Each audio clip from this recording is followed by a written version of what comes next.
ఇది పొనగంటి కూర అండి.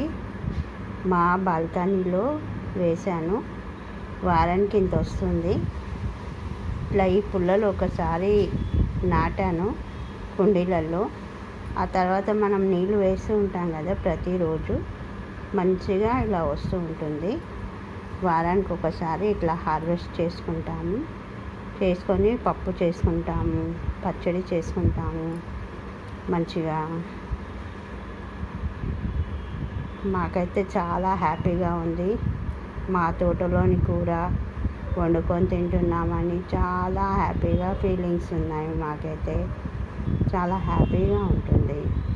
మనం చేసుకున్న దాంట్లో ఏదన్నా ఇట్లా వచ్చి మనం దాన్ని మన చేతితో పండించి మనం తింటున్నామంటే చాలా హ్యాపీగా ఉంటుంది.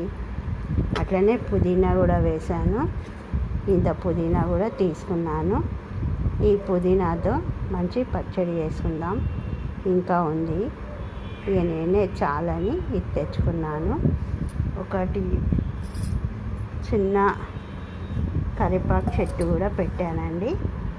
దానికి వెళ్ళి ఇంత కరివేపాకు కూడా తెచ్చుకున్నాను పోపులోకి అని, పచ్చడిలోకి, పొనగంటి కూరలో పోపు కానీ. ఇంకా మంచిగా అదేమంటారు,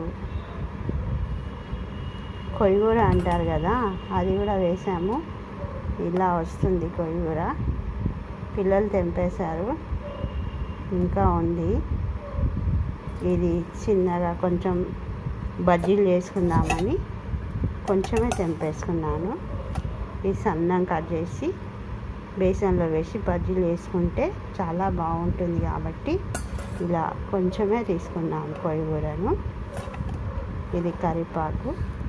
మన తోటలో నుంచి వచ్చాయంటే చాలా సంతోషంగా హ్యాపీగా ఉంది.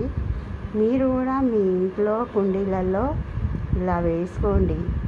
పుదీనా తెచ్చినప్పుడు పుల్లలు నాటండి. పొనగంటి కూర తెస్తే పుల్లలు నాటండి.